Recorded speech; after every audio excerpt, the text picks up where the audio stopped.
uma situação que aconteceu com os apóstolos, com os discípulos de Jesus, que constantemente tem acontecido conosco.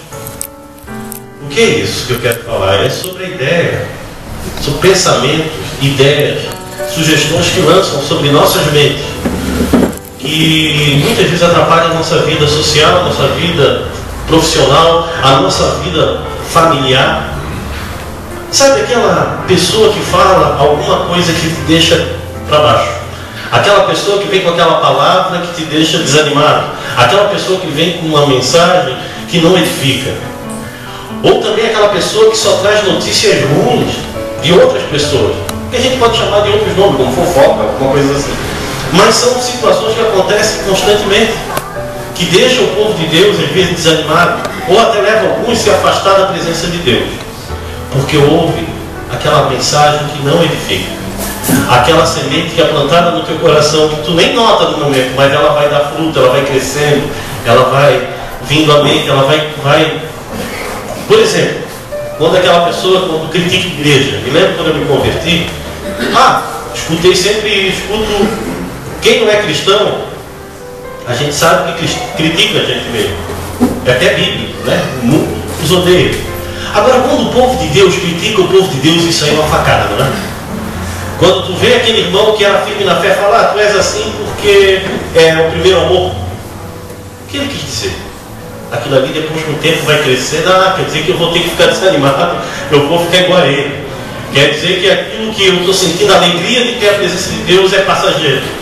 E isso é jogado na nossa mente muitas vezes. Isso é lançado nos nossos corações, dúvidas, medos, incertezas e pensamentos que são usados pelo diabo para poder nos deixar para baixo, desanimado mesmo, e não produzir frutos de dar nova vida. E essa situação aconteceu, um momento aqui bem interessante para os apóstolos, que eles estavam... vamos lá então, primeiro vamos ver o texto e a gente conversa melhor. Vamos abrir nossas Bíblias em Marcos capítulo 8. Marcos capítulo 8. Eu só quero deixar bem claro que essa situação, isso é algo real e muito forte, que estraga a vida de muitas pessoas, que tira a oportunidade de muita gente crescer espiritualmente, profissionalmente. Então Jesus está trazendo aqui uma orientação aos seus apóstolos, aos seus discípulos, para eles ficarem atentos a certas pessoas, a certos ensinamentos, a certas situações que acontecem. Marcos capítulo 8, do versículo 14 em diante, a gente vai ver o texto. Só lembrando aqui, irmão, o Senhor Jesus, antes desse texto, ele tinha feito uma multiplicação de pães. Tá? E eu acho que a segunda vez ele já tinha ajudado, ele já tinha sustentado muitas pessoas, ele tinha feito muitos milagres. E os discípulos andavam com ele assim. E antes desse texto ele tinha se encontrado com alguns fariseus, alguns mestres da lei, alguns religiosos daquele tempo, que estavam questionando ele para ele fazer um milagre, para provar o quanto ele era santo ou não, né? Isso acontece com a gente, muita gente diz, se o teu Deus é tão bom assim, por que está acontecendo isso contigo? Quem nunca já ouviu isso? Se ir para a igreja, porque o povo aí ir para a igreja todo domingo é tão importante, por que está acontecendo isso na tua vida? Então essas perguntas surgem para botar a gente à prova e para nos deixar pensando, e às vezes até nos desanimar. E também aqueles comentários que é feito sobre determinadas pessoas que alimentam situações no teu coração. Então olha só, vamos ler o texto e a gente vai conversar mais um pouco a respeito e ver a mensagem do Senhor para a sua vida. Mas antes de ler o texto, eu queria que vocês orassem, que nós orássemos, e que vocês entendessem, que nós como igreja entendêssemos que isso é mensagem de Deus, não é minha mensagem. Você pode ouvir a minha mensagem, mas você pode ouvir a mensagem do Senhor. Isso é questão de maturidade, de fé, porque eu vou ler o texto e muitas vezes o que eu vou falar não vai falar muito o teu coração, mas a palavra vai falar o teu coração. Às vezes o texto aqui vai te reportar muitas outras situações, algumas ideias que estão surgindo na tua mente. Enquanto eu vou ler o texto, não é da tua mente, é o Espírito Santo falando contigo. De repente aí Deus vai falar com alguns aqui para trazer alguma outra mensagem para outras pessoas até. Olha só o que diz o texto bíblico. Presta atenção nisso. Os discípulos haviam esquecido de levar pão e só tinham um pão no barco. Jesus chamou a atenção deles dizendo: olha, fique alerta e tome cuidado com o fermento dos fariseus e com o fermento de Herodes. Aí os discípulos começaram a dizer uns aos outros: ele está dizendo isso porque não temos pão. Jesus ouviu o que eles estavam dizendo e perguntou: por que vocês estão discutindo por não terem pão? Vocês não sabem e não entendem o que eu disse? Por que são tão duros para entender as coisas? Vocês têm olhos e não enxergam, têm ouvidos e não escutam, não lembram dos 5 pães que eu parti para 5.000 pessoas? Quantos cestos cheios de pedaços que vocês recolheram? Eles responderam: 12. E Jesus perguntou outra vez: e quando eu parti os 7 pães para 4.000 pessoas, quantos cestos cheios de pedaços vocês recolheram? Eles responderam: 7. Então Jesus perguntou: será que vocês ainda não entendem? Ele estava falando daqueles pensamentos, daquela conversa dos fariseus, da ideia de Herodes, daqueles líderes daquele período. E isso era o que Jesus estava chamando a atenção. Mas o povo dele, o povo de Deus aqui, estava prestando atenção no detalhe ali do pão. Oh, acabou o pão, Jesus está com fome, a gente esqueceu o pão. Ou entenderam, eles deram, não sei o que aconteceu, mas eles entenderam que o problema era o pão. E Jesus estava falando de outra coisa, sobre o fermento do fariseu. Quando ele fala em fermento aqui, a ideia é o seguinte: é alguma coisa pequena, que o fermento é uma quantidade pequena que se coloca na massa que faz uma coisa inchada. Eu não tenho entendo muito bem de culinária. A gente comprou aquelas máquinas que faz pão. É beleza, né? Só que de madrugada tu faz uma barulheira. Quer dizer, e não para aquele negócio. Vou botar no corredor lá embaixo do prédio. Pensei que era panificadora, né? Mas precisava funcionar igual de verdade, cara. Ninguém funcionava. Aí a gente vê a quantidade de trigo e joga ali um pouquinho de fermento. Qualquer coisa. Agora existe um fermento lá que tem um monte de nome. Que Sila manda eu comprar. E eu só conhecia 2, aquele negócio vermelhinho, né?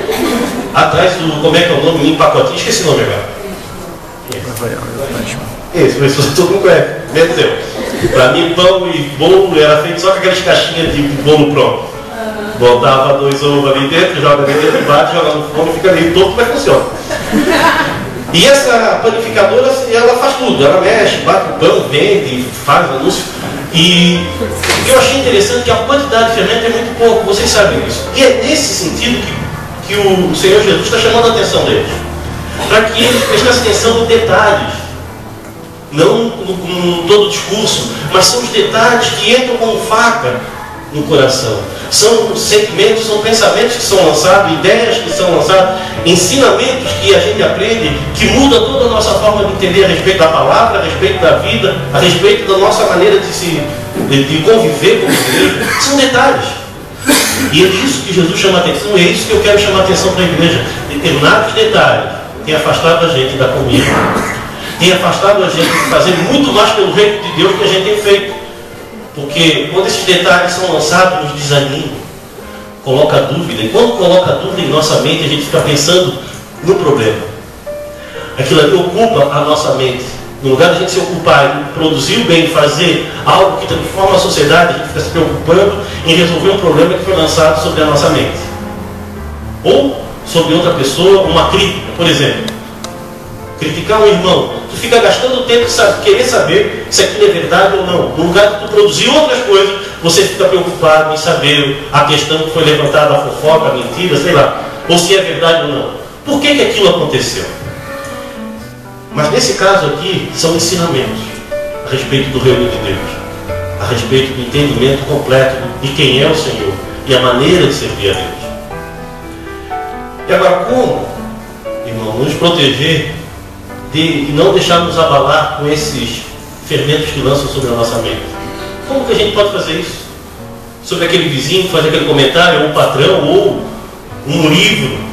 A gente pensa que todo livro fala, poxa, tem livro que joga sementes também, sabiam disso? Dependendo do autor, Tem livro que machuca. Não, uma boa pregação, pastor, tem um nome de pastor na frente, nós tem que desconfiar mais ainda. Então tem coisa que a gente acha que é verdade, principalmente quando a gente ouve a primeira vez, a gente assimila aquilo como a primeira vez que é verdade, o resto vem só para nós colocarmos no julgamento. A verdade não é a palavra de Deus, amém? Conhecerás a verdade, então conheça só a palavra de Deus. Então, existem livros, existem filmes, existem mensagens, existem fofocas, às vezes são verdadeiras, às vezes não. Sendo fofoca já não presta. Mesmo que seja verdadeira é fofoca, não acrescentou em nada. Então a gente tem que ficar muito atento. E uma das coisas que Deus colocou no meu coração para falar para a igreja, que de repente isso pode estar atrapalhando a tua família, está atrapalhando o teu relacionamento em casa. De alguma pessoa que fique se levando, ou alguma coisa que tu leu, que te colocou em dúvida a respeito da fé. Primeira coisa, verifique se aquilo é verdade, a autenticidade do fato. Sempre. Quando os fariseus aqui estavam falando alguma coisa para Jesus, a pegadinha ali era o seguinte: eles queriam que Jesus fizesse um milagre. Mas Jesus, pela palavra, não podia fazer um milagre em benefício próprio. Eles não davam um ponto sem nó. Imagina os discípulos falando para Jesus: cara, faz um milagre para esses camaradas e prova que tu é Deus. Os discípulos estavam, imagina eles ali junto com Jesus, eles pediram um milagre e eles estavam assim: agora ele vai ver. Jesus vai fazer aquele milagre. Quer ver que vai transformar a cabeça numa abóbora? Eles pensavam que era mágico, né? Fazer uma magia, alguma coisa. E Jesus não podia fazer nada sem ser guiado pelo Pai, sem ser a vontade do Senhor sobre a sua vida. Ele tinha um plano de Deus para realizar esse mundo. Ele não podia fazer milagre para alegrar alguns, para provar o quanto ele está certo ou errado. Mas aqueles religiosos sabiam que ele não podia fazer isso. Por isso eles faziam aquela pergunta: Senhor, faz alguma coisa para provar para a gente que tu é o Messias. Bom, o cara já tinha feito a multiplicação de pão. Ele já tinha feito algumas pessoas, curado muitas pessoas. Por que ele tinha que fazer aquilo para provar para aqueles homens ali? Existem situações que são verdadeiras pegadinhas, que acontecem para poder nos botar numa situação difícil. E Jesus, ele é guiado pelo Espírito Santo, ele sabia que não podia cair naquilo. Armadilha. Mas o que eu vejo ali é que os apóstolos ficam pensando: agora vai acontecer um grande milagre e vai calar a boca desse povo. Não foi assim que ele fez. E aí ele saiu dali, pegou o barco e falou: pessoal, presta atenção no fermento dos fariseus, presta atenção nas perguntas que fazem a vocês, prestem atenção, porque isso aí está sendo usado às vezes para botar vocês numa situação difícil. E quantas vezes Jesus foi colocado em situação difícil? Por exemplo, aquela parte que eles perguntam para ele sobre se ele deve pagar ou não o imposto. E Jesus responde: dê a César o que é de César e a Deus o que é de Deus. Calou os caras. Outra vez perguntaram para Jesus se ele realmente era o Messias. Aí ele faz outra pergunta: e João Batista quem era? Jesus foi batizado por João Batista, um cara que era excluído do povo, daquele povo ali, dos religiosos. Eles não acreditavam que João Batista era o Messias. João Batista era uma pedra no sapato, e Jesus foi lá e foi batizado por esse cara. E eles perguntaram para ele: Jesus, tu és o Messias? Então Jesus perguntou, e João Batista? Eles ficavam numa situação difícil, porque Jesus usava de sabedoria e não se deixava enredar. Irmãos, nós como filhos de Deus, a gente tem que ser sábio, prestar atenção em determinadas perguntas que são lançadas sobre as nossas cabeças, sobre nosso coração. Que essas perguntas às vezes é para te deixar desanimado, sem vontade de servir a Deus, sem vontade de participar da casa do Senhor. Hoje, cada dia mais, eu vejo um momento na história que as igrejas estão ficando, as pessoas não estão mais preocupadas em servir na casa do Senhor, na igreja. Eu posso ficar em casa, eu posso fazer de casa, pode, claro que pode. Mas uma coisa que o Senhor criou foi a igreja dele, para a gente viver em comunhão, amar um ao outro, permanecer junto. E esse pensamento, essa ideia está tomando muita força. A gente agora pode assistir um culto de casa. Mas não é isso que Deus quer. Ele quer que a gente olhe um olho no outro, se conheça e se ame. Amém? Isso são detalhes que parece que vai ser para a glória do Senhor e não está afastando cada dia mais o povo de Deus. Irmão, primeira coisa que tu deve sempre avaliar é a autenticidade. Quando alguém vem falar de alguém, ou alguma mensagem que vem trazer para você, procure ver se aquilo é verdade. Como é que tu vê se aquilo é verdade? Pela palavra de Deus. Toda escritura é inspirada por Deus, útil para ensinar a verdade, corrigir os erros e ensinar a maneira certa de viver. É o que diz lá em 2 Pedro, capítulo 3, versículo 16. Então, irmão, cadê o nosso conhecimento da palavra, gente? 2 Timóteo, isso, obrigado. Onde é que está o nosso conhecimento da palavra? A gente tem que se encher mais e mais da palavra, a gente se alimentar mais espiritualmente, para a gente saber responder aquele que pergunta para nós. Nós precisamos conhecer mais da vontade do Senhor, saber mais o que Deus quer para a nossa vida. E isso é pelo conhecimento da palavra, orar e ler, estudar cada dia mais, juntos, nos ajudando a olhar para Deus de maneira mais pessoal, verdadeira, sabendo o que está escrito aqui. Irmãos, quando eu falo estudar, é ler a Bíblia mesmo. Não é passar um tempo gostoso lendo a palavra, vendo a vontade do Senhor, porque o Espírito Santo, irmão, é o que nos ensina também. Ele que vai dar o nosso PhD. Leia. Ah, mas eu não entendo nada. Leia de novo. Não entendo nada. Leia de novo. Não entendo nada. Procura irmão também. Às vezes é coisa difícil. Procura ajuda, tá? Às vezes está lendo de cabeça para baixo. Pede para alguém ler. Ah, mas eu não gosto de ler. Eu tentando. Dá até para ouvir Bíblia hoje. Tem a versão do Ciro Moreira. Dá sono. O cara fala cagar. Eu vou fazer uma versão bíblica nossa. Né? Mané. Olha, se a dele leva 5 horas, a nossa leva 2. 1 hora termina. Então o Senhor Jesus andou e passou pelo meio do mato e falou. E ele disse, rapidinho termina com a versão açoriana da Bíblia. 2 toques sobre toda a Bíblia.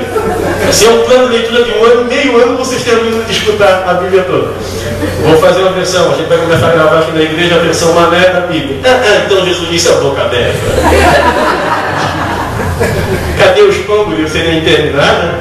Essa seria uma versão mais nossa da Bíblia. Eu só não vou escrever, que aí vai ficar mais complicado. Mas, irmão, veja, primeira coisa, isso é verdade.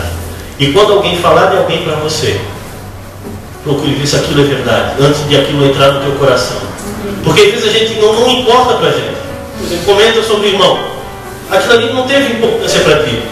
Mas tu não se preocupou se aquilo é verdade ou não. Sabia que tal pessoa é assim? Beleza. Mas aquilo ficou no teu coração. Aquele irmão e aquela irmã brigaram tal e tal, e tu não tem nada a ver com a história. Tu escuta aquilo e corre no teu coração. Mais tarde aquilo ali vai gerar um problema para você. Então a primeira coisa, veja se é verdade. Vai procurar ver os fatos. Se é um ensinamento, procura ver na palavra se é real. Se é sobre alguém, irmão, se alguém vem comentar, principalmente família. Família, que às vezes irmão, quando é irmão muito grande, sai sentando um laço no outro. E vai ver se é verdade, por que o outro está sofrendo assim. Né? Você vai ver se o que o outro fez, se é verdade ou não. Então, procura saber se é verdade. Porque às vezes a pessoa está sendo sincera ali, mas ela não entendeu toda a mensagem. Principalmente hoje, nessas comunicações via internet. Cara, tem cada bobagem que sai ali. Às vezes a pessoa está falando um negócio e o outro está entendendo, o outro já está sentando o laço. Um cara não disse nada daquilo, o outro entendeu todo errado, o outro já fez um comentário, mais nada a ver.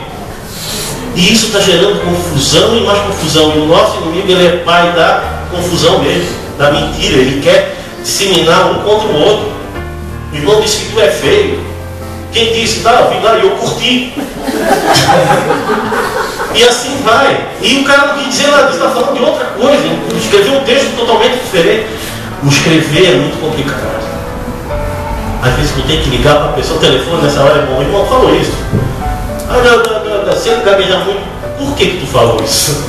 E resolve. Resolve. Isso vai fazer diferença. Então, o outro ponto que eu queria que vocês entendessem, além de ver o que é verdade, os fatos, as coisas que estão ensinando, é ver quem fala. Verificar a pessoa que trouxe a mensagem, a pessoa que está te ensinando, o livro que tu está lendo de quem é. O autor que está escrevendo aquilo. Quem é a figura? Foi ele mesmo que escreveu. Tem um monte de autor aqui. Existe um modelo de escrita hoje no Brasil que é o seguinte: tem um monte de cara que escreve um monte de livro. E ele não para em lugar nenhum, está em tudo quanto é lugar. Cadê o tempo desses caras escrever livro? Sabe o que existe aí? Um modelo de escrita que é o seguinte: pede para outro cara escrever e ele assina. Não vou dizer quem é, mas é só associar tempo de escrita, que tem que levar tempo para escrever um livro. Né, Fábio? 2 anos. 2 anos. Eu vou fazer o mesmo em 2 semanas. Aí eu faço um fogo de 20, né, de 3 folhas. Leva tempo. Aí de repente um autor começa a produzir, o cara é muito bom, e ele está pregando em tudo quanto é lugar, e ele está indo em tudo quanto é lugar, e está cheio de livros sendo lançados. e tudo no mesmo ano, um atrás do outro, irmão, presta atenção em detalhes. Então, quando alguém for trazer uma informação para você sobre outra pessoa, vê se aquela pessoa, primeiro, ela tem algum problema com a outra, que ela pode estar te usando para alimentar a sua amargura, alimentar a sua raiva contra outra pessoa. É igual aquela jogada de irmão, de pai com filho, de filho com pai, fica trazendo mais amargura ainda, usando aquilo para poder botar um contra o outro. E isso é satânico, tá? Eu posso falar com todas as letras. Tem gente que num comentário desnecessário está alimentando mal. Então, primeiro, avalie as pessoas. Avalie quem é que está trazendo a informação. Preste atenção nisso. Vá atrás da informação real. Veja o que é que aquela pessoa, por que ela está trazendo aquilo. Que é um segundo ponto. Por que essa pessoa está trazendo essa informação? O que é que isso acrescenta? Irmão, se tem algo que eu ensino o pessoal, quando alguém está comentando sobre outro, o que é que isso está trazendo de benefício para aquela outra pessoa que está sendo comentada, fofoca? O que é que está acrescentando na vida dela? Nada. Isso são fermentos, isso aí é semente do mal que são lançados. Então, avalie quem está trazendo informação, seja lá quem for, e também o que essa informação produz em você, na pessoa que está falando e na pessoa que está sendo falada.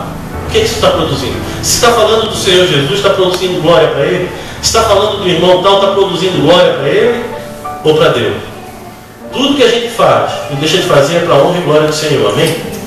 Então a gente tem que entender que, seja lá o que for, tem que glorificar o nome do Senhor. Então preste atenção nisso. Existem situações e pessoas que estão te afastando da presença do Senhor porque elas não estão glorificando o Senhor. Ela tem prazer em ver o mal. Tem gente que aprendeu a ter um prazer em falar mal. Hoje existem programas que é para falar mal só. Vou falar Big Brother da vida. Quem vê aquilo, o que é que está acrescentando? É só para falar mal dos caras que estão ali dentro. E se escreve livro, se faz coisa, não importa quem faz. Mas já pararam para pensar a essência do negócio? É só para falar mal. Isso não acrescenta nada na nossa vida. E não a vida dele. Não, na dele, porque uns ali ganham uma boa grana. E todos ali saem com uma fama ruim, mas saem famosos. E alguns ali ganham uma grana. Mas o que acrescenta primeiro para mim? E para Deus, acima de tudo? O que acrescenta? Ó, Theo, você não está se manifestando bem. Então, irmãos, quem e por que a pessoa está falando? E por último aqui, a melhor forma da gente lidar com mexerico, fofoca, com semente do mal, é o perdão. Quando tu perdoa. E não, mais um detalhe. Se alguém está comentando sobre alguém, a melhor forma de você lidar com isso é chamar essa pessoa e dizer assim, eu vou chamar outra pessoa para falar contigo a respeito disso. Se tu for ver, se for real o negócio, a pessoa já dança miudinho. Não, vem cá, foi isso que aconteceu? Aí tu convida outra pessoa para estar junto. E tu já vê que a coisa muda de figura. E tu vai ver que a outra, beleza? Daqui a pouco as duas se empolgam e vão fazer o dueto para trás. Então, chama. Se alguém vem falar, então, irmão, lá aconteceu tal coisa com tal irmão. Os pastores acham que a gente é ouvido para ouvir fofoca, né? Ó, irmão, não queria falar nada, não é para glória e honra do Senhor, mas sabia que tal irmão foi. Então vamos lá conversar com ele. Irmão, não dá. Será que ele vai ficar chateado? Vai. Mas a melhor forma de a gente calar as pessoas é assim. Se vir falar comigo, eu vou chamar ele e ela e vamos conversar com ele. Porque isso cala a boca de Satanás. Isso cala a boca do mal. E outra coisa, não seja você que leve essas notícias. Se algum irmão está te perturbando alguma coisa, fala com ele. Procura a pessoa que está. Não procure outras pessoas para comentar sobre outras pessoas. Procure a pessoa certa. Porque às vezes a gente está procurando a pessoa errada para comentar sobre outros. Não está acrescentando, não, só está aumentando as forças do mal mesmo, a ação diabólica na igreja. Se tu tem alguma coisa contra alguém, chama esse alguém e fala para ele, vem cá, irmão, estou incomodado com isso. Ponto. Isso vai trazer mais paz para o teu coração, o coração da outra pessoa e paz para tudo. Mas eu não estou pronto ainda, então vou orar, vou pedir a Deus a hora certa, no momento certo. E também não é toda hora que está com vontade de falar para alguém que vai sentar na lata, né? Às vezes tu está meio doido, está com a cabeça meio preocupado com outra coisa, vai descontar em pessoa errada. Então calma, pede ao Senhor no tempo certo, tu vai falar com aquela pessoa. Mas vai falar com aquele. Não desabafe em cima de outra pessoa sobre alguém. Não sabe? Não, outra pessoa não faz. Porque isso só traz mais e mais forças de mal agindo sobre a tua vida e sobre a vida dessa outra pessoa, e o outro que não tem nada a ver vai sofrer as consequências. E para encerrar, tem uma historinha aqui, que é o que aconteceu com aqueles homens ali. Eles queriam tirar alguma coisa do Senhor Jesus, eles queriam influenciar o Senhor Jesus. Existe a história de um corvo e de uma raposa. Isso aí vocês devem conhecer.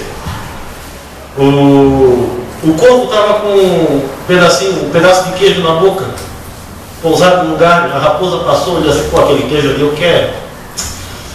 Pô, aquele queijo ali ia bem. Como é que eu vou fazer esse corvo? Aí a raposa foi para baixo da árvore, olhou para o... Aí na minha história a raposa e o corvo se falam. Isso é a mesma língua. A história é real. Então a raposa e o corvo começaram. A raposa chegou debaixo da árvore, começou a conversar com o corvo, com aquele pedaço de queijo grande. Olhou assim: poxa, que pena linda que tu tem. Tu deve ser uma das árvores mais lindas que existe por aqui. Olha só esse tamanho, essa pluma.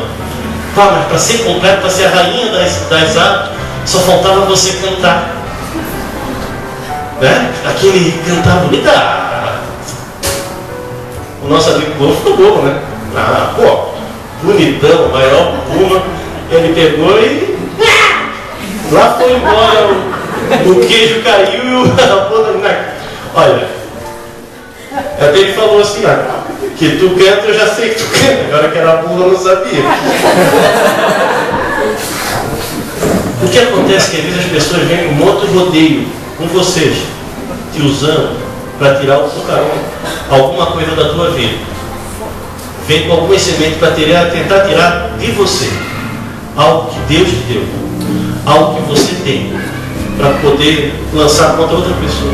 Presta atenção nisso. Cuidado com o fermento dos fariseus. Cuidado com aquilo que é lançado às vezes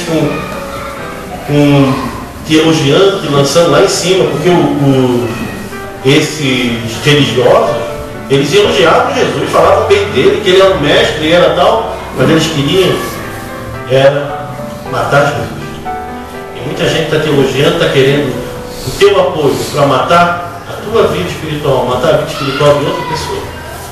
Que ninguém possa se aproveitar da gente, que ninguém possa estar usando a tua vida como plataforma para poder pegar força para criticar outra pessoa. Amém? Feche teus olhos aí, irmão. Pai querido, abençoa a vida da tua igreja, Senhor, que a gente possa sair daqui entendendo que nós fomos chamados para ser luz desse mundo.